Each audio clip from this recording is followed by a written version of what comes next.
Mata-matai calon lawan, Sintayong tunjukkan atribut Indonesia.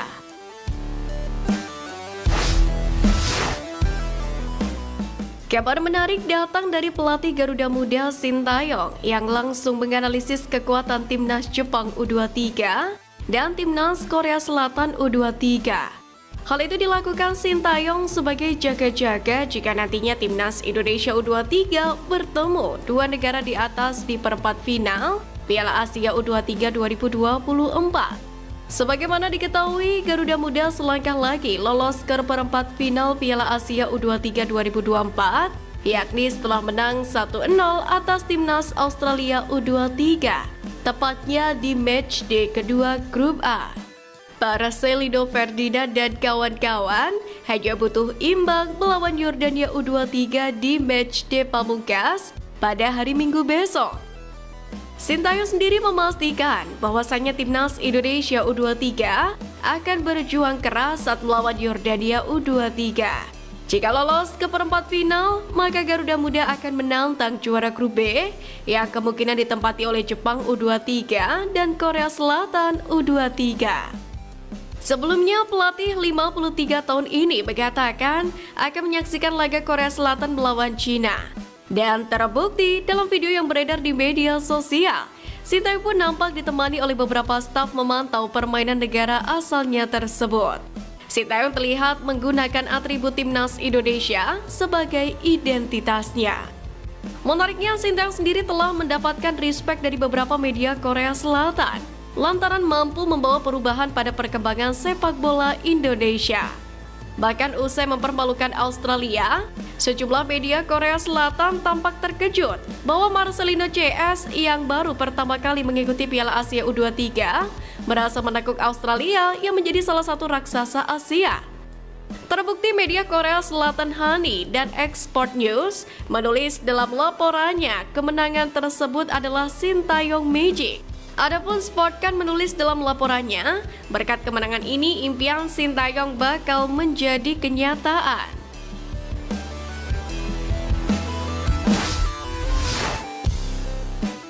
Alasan PSSI wajib perpanjang kontrak Sintayong. Pertama, proyek jangka panjang. Rataan skuad timnas Indonesia senior saat ini adalah 21 tahun. Jika pemain-pemain sekarang dimatangkan secara benar, maka timnas Indonesia bisa muncul menjadi kekuatan utama Asia dalam 5 hingga 10 tahun ke depan. Deretan pemain muda pun dipadukan dengan pemain berpengalaman macam Tom Haye dan Ragnar Oratmangun, membuat timnas Indonesia boleh mulai mengintip persaingan di papan tengah Asia. Kedua, sejarah demi sejarah tercipta. Timnas Indonesia selangkah lagi lolos ke babak ketiga kualifikasi Piala Dunia 2026 zona Asia. Dari 2 laga sisa grup F, Timnas Indonesia hanya membutuhkan 1 kemenangan lagi. Hal tersebut bakal menjadi sejarah baru usai sebelumnya Sintayong sukses membawa skuad Garuda untuk lolos, yakni ke-16 besar Piala Asia 2023. Selain itu, Sintayong juga baru saja mencetak sejarah di Piala Asia U23. Ia menjadi pelatih pertama yang mengantarkan timnas Indonesia U23 menang di Piala Asia U23 setelah menumbangkan tim kuat timnas Australia U23, yakni dengan skor 1-0. Garuda Muda berpeluang mencetak sejarah lain, yakni pertama kalinya lolos ke perempat final Piala Asia U23. Rizky Ridho dan kawan-kawan sendiri hanya membutuhkan hasil imbang di laga pamungkas kontra Yordania U23. Ketiga, ranking FIFA terdongkrak hingga buat rival iri. Sintayong mendongkrak ranking FIFA timnas Indonesia yang di masa awal kepelatihannya berada di posisi 173 dunia. Sekarang menembus peringkat 134 dunia.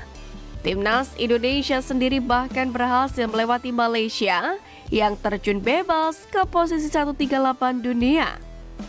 Dalam hal ini media Malaysia at One Football LM sempat kepanasan ketika Timnas Indonesia menyalip ranking FIFA Timnas Malaysia. Media tersebut mengatakan ada baiknya Timnas Indonesia menjajal kekuatan Korea Selatan, yakni untuk membuktikan apakah mereka lebih baik dari Timnas Malaysia atau tidak.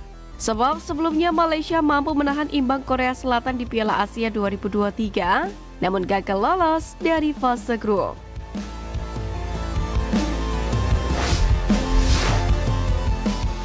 Garuda Muda level Asia, PSSI optimis bungkam Yordania.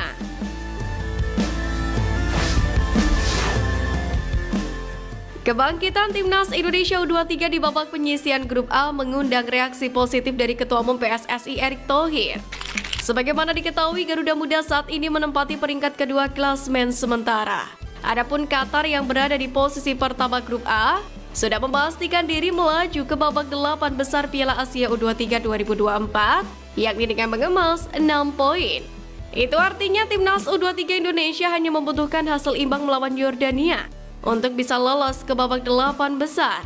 Sebab skuad asuhan Sintayong bakal unggul head to head atas Australia dan unggul poin atas Yordania.